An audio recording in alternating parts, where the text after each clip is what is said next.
Thank you, Carl. Thanks to the organizers for having me. The request to me is twofold. First, to keep you awake after lunch. And second, to think a little bit with you about the question whether there is a competition between two quite different ecosystem services, climate change mitigation on the one side and biodiversity conservation on the other side in forests, or whether these two ecosystem services can actually get married. I'm of course not the only one who is thinking about this. For example, there has been the first joint workshop of two important scientific bodies, the IPCC and the IPBES. And the focus on the workshop back in 2020, among others, was to scrutinize the relationships between these two sides, climate change, biodiversity loss, and policies that might tackle both problems at the same time. And not surprisingly, the forest strategy of the European Union is, well, at least expresses the hope that this can be done. Okay, I won't have to read the text here, but yeah, these are the ambitions. All right, so I would like to show you some insights into two studies that the Natural Forest Academy has been involved in. We were not the only ones. So here with the Öko Institute, another research institution in Germany. This is a little bit old, but I hope that you also find that the messages that it has generated are still fresh. We were asked to do that by Greenpeace Germany, and goal-wise and method-wise, it's we build scenarios of forest development of 90 years, reaching until 2102, which is of course ambitious. And basically, the method was using a growth model. I won't get into it because I'm no modeler either.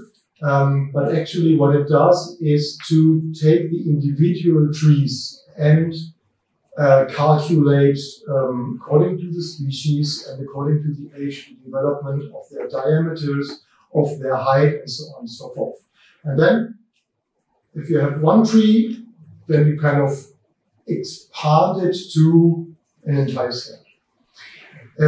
I already mentioned that we build scenarios for this, so quite simple actually, but I hope you also find it useful. There's a business as usual scenario called basic. Then there is a scenario that is called wood, which is about the maximization of wood extraction, which is, of course, as we have heard today, which is happening, and promising or threatening actually to be expanded even more. And then we have the forest vision scenario. These are just nicknames.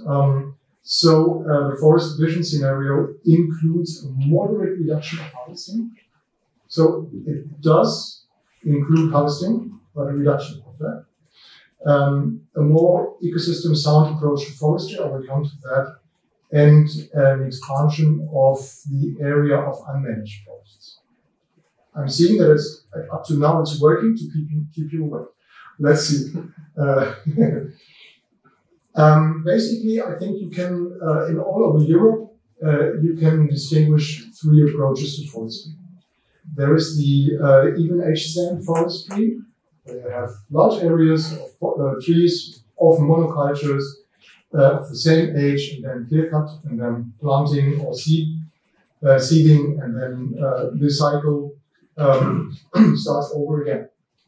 Then you have a smaller fraction of forests in Europe, at least Central Europe and Northern Europe, managed according to continuous cover forestry.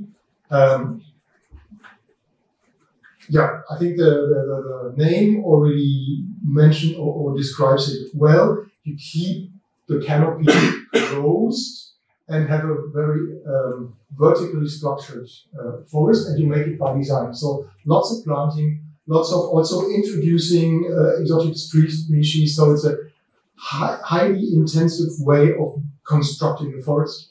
And then there is a small part of Europe also applies a third concept, which has originated in a city where actually I'm working right now, in Lübeck in northern Germany, which is also continuous cover, but not by design, but by natural processes. Yeah, so you don't plant, and you also don't do other things which I won't describe in detail.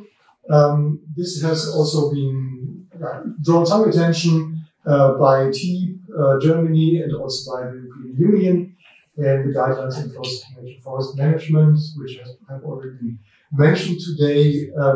There is one of, I don't want to be wrong here, one of very few best practice or good practice examples is the Lübeck model management of the municipal forest in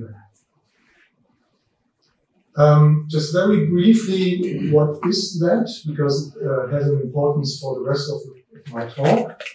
5 principles. You try to understand the forest as an ecosystem, not just as a bunch of trees. So big difference between these two views on what a forest actually is. An ecosystem has functions and also delivers services on the landscape level.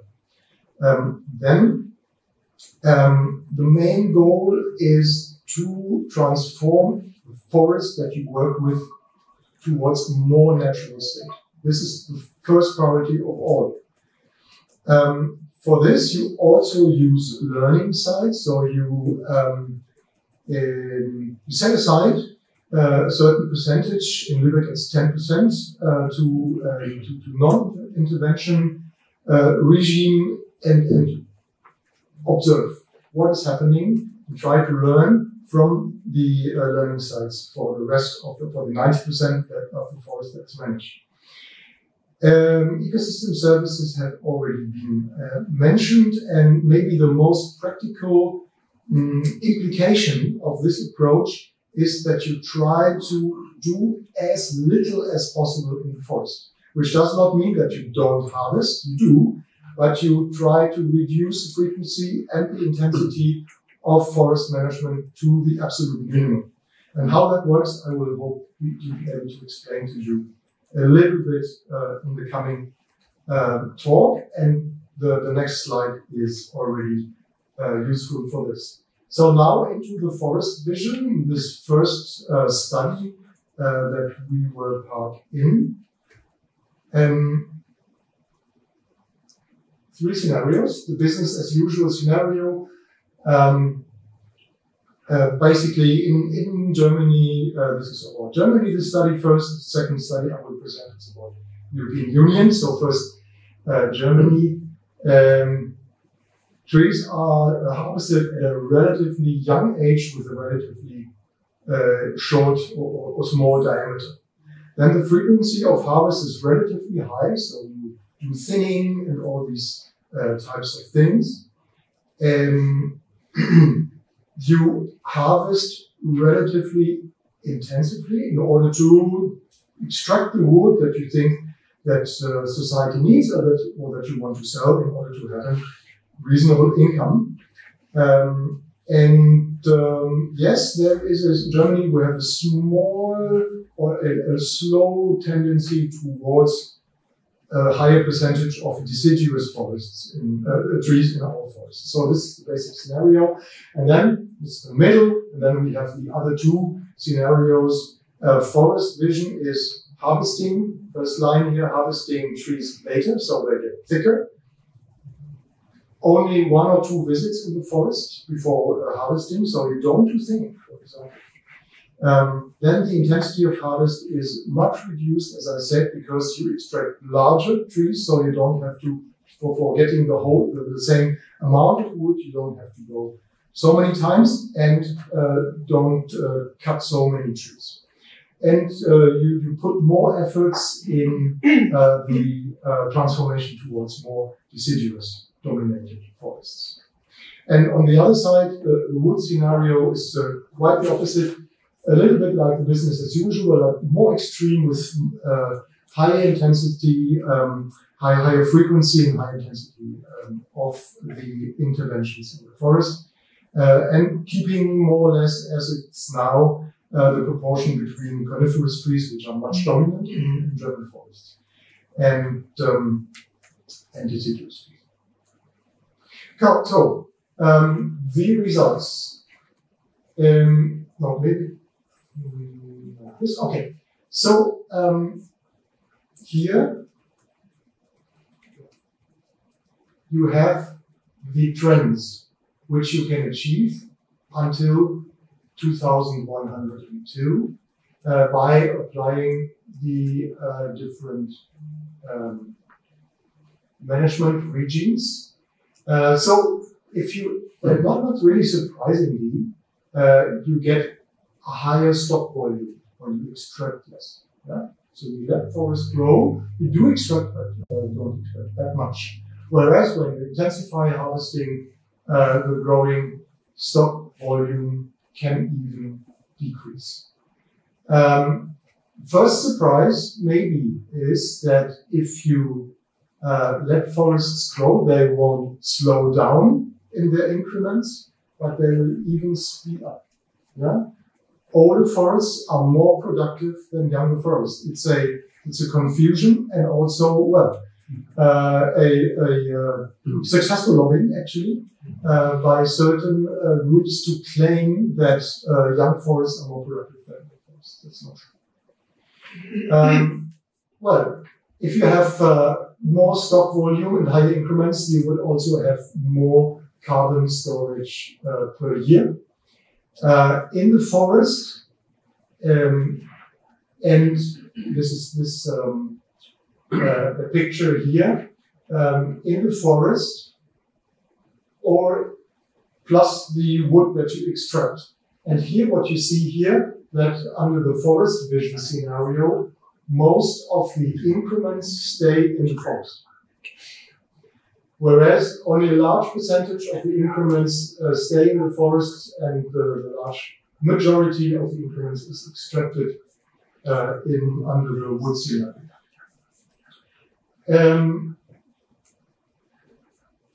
All right, so this is this picture here, and this is about the transformation towards a forest that is more deciduous tree dominated, and we see that by 2050, more or less a break-even point between or equal shares of coniferous and deciduous trees would be reached under the forest living scenario, and by far more deciduous trees would be found in 2100, following the forest living scenario.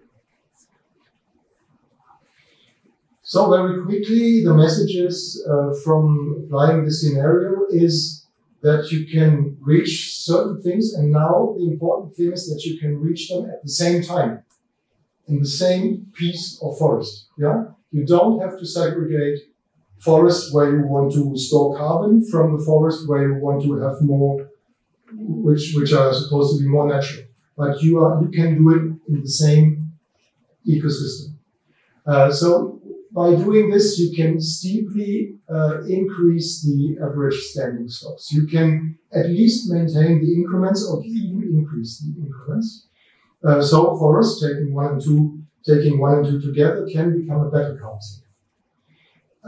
Then now naturalness, the share of thick trees, so old trees, can be increased. That amount of dead wood can be increased by applying forest vision regime. And then you have a more natural tree species composition. And the seemingly the downside, or well, I would say straightforward, a downside, of course, is that you have less wood that you can sell.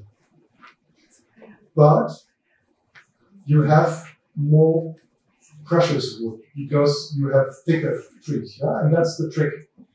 Let forests grow to an older age, so you have many thick trees from which you can select only some of them, and the rest of the old thick trees can stay in the forest, and this is the trick. All right. Now, moving on to the second study, which was again commissioned by Greenpeace, Germany, and this one is also available in English, Future Forest in the European Union. Again, we do scenarios, but then the methodology was different, a little simpler. Well, similar to the first study, we tried to generate messages or insights on the CO2 storage potential in forest areas. Now in the EU, without Luxembourg, Cyprus, and Malta, I wasn't involved in that study, so I don't know why these three were excluded, but obviously the contribution of these three is not really big, and it was still including the UK. A study that was published in 2020, so it works with data that go up to 2017, if I'm not wrong. And we, if I say we, I was involved, but National Forest Academy built 4 scenarios, and I ask you to try to dedicate some attention on these 3 scenarios, but I will display them once again in the next minutes. There is the business as usual scenario, not surprisingly. Then second, it's a scenario that's called back in time. So we dream that the use of short-term wood products would be back to these paradise moments of 2003 to 2007, before many people started to use wood as fuel in their households and also for industrial purposes. Then third here, the equal share scenario, which in comparison to business as usual reduces felling intensity. This is should remind you of the first part of my presentation, where the main trick was to reduce the intensity of the felling. And then fourth, the zero fuel wood scenario, which would suppose that we can abandon the fuel wood production, yes, but not reducing the felling intensity apart from that. So these are the 4 scenarios. We use data from the FAO on roundwood, which is trees that are extracted from the forest and differentiated into 4 assortments.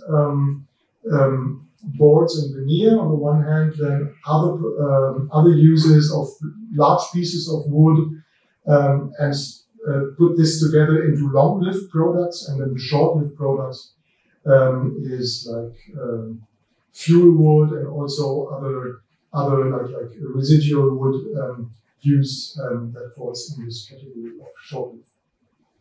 And then we simply calculated, among others, a coefficient, which is the ratio between the short-lived products and the long-lived products.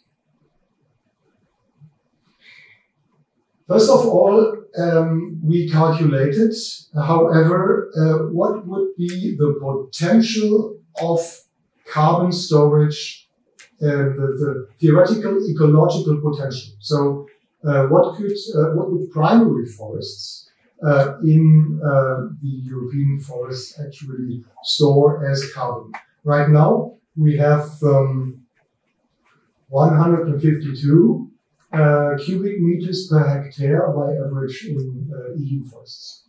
And this could grow if, like, theoretically, the trees, the forests could store more than 400 cubic meters per hectare, like averaging across all of these 25 countries. And this would translate into carbon storage, and the difference is 159%. So more than 2.5 times the carbon could be stored in comparison to what actually forests do store at the moment.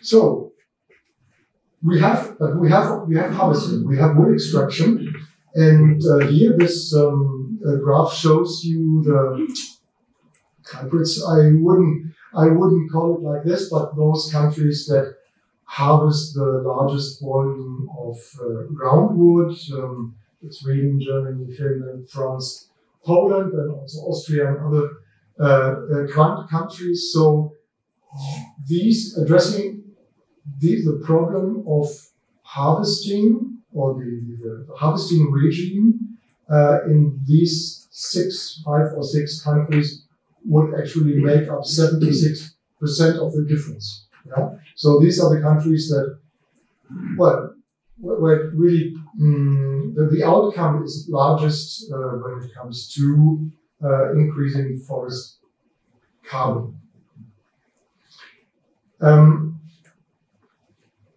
All right, so the harvests fall into different categories. Here on the top row, the long-lived products. Be aware that the scales are not all the same. So here we have a different scale than here.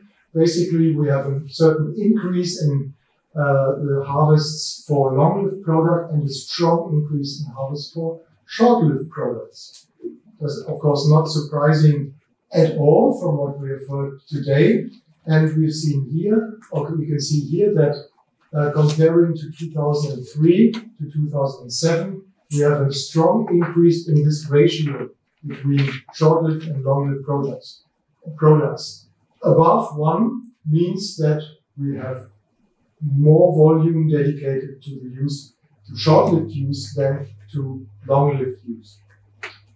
And the culprit here is the fuel wood. Here you can see actually how you could kind of govern or change this trend by applying different forestry regimes. By following business as usual and also back in time, you would still have an increase in the use of short-lived products. But following the equal share and the zero fuel wood scenarios, equal share again, that's the reduction of felling volume, of harvesting volume, you could have a strong turn towards use of long-lived products. So you have the big advantage that any wood that is harvested stays out of the atmosphere for a long time. Okay, I think to keep in time, I will come to the, let me see, the last but one slide, then comes the last one, and then comes the very last one. So this is the last but one slide. 5 messages. The first one is don't shy away from increasing standing stock volumes. There is, of course, an issue in those countries that have a high risk of forest fire. I think there's a lot of research still to be done. But in all other countries, Central Europe, Northern, and many, many countries of the European Union, important countries, this can be done. You should minimize forest management frequency and intensity and promote, and not shy away from promoting deciduous trees where they belong, into the ecosystem. You will get a more resilient forest from this. You should try, I say again, can't be said too many times, reduce or completely abandon the primary use of wood for fuel. This also will help you in increasing stock volumes and increase naturalness of the forest ecosystems. Well, the other side of the coin of abandoning or reducing at least use of fuel wood is to try to have the longest possible cascading of long-lived wood products, and only then use wood for fuel. Well, this is one of the problems is the Renewable Energy Directive. So try to change that. And I have an update for you. It hasn't been addressed here today yet. We haven't talked about it. Let's do it for a second now. In the new EU Forest Strategy for 2030, we have this new European Bauhaus. So the promise that if you start to construct houses from wood, that this will help climate change mitigation, and I think it's clearly wrong. And we probably should meet again somehow in the close future to talk about that as well. So closing remark, I think yes, these two policies, biodiversity and climate change mitigation, can get married. Congratulations.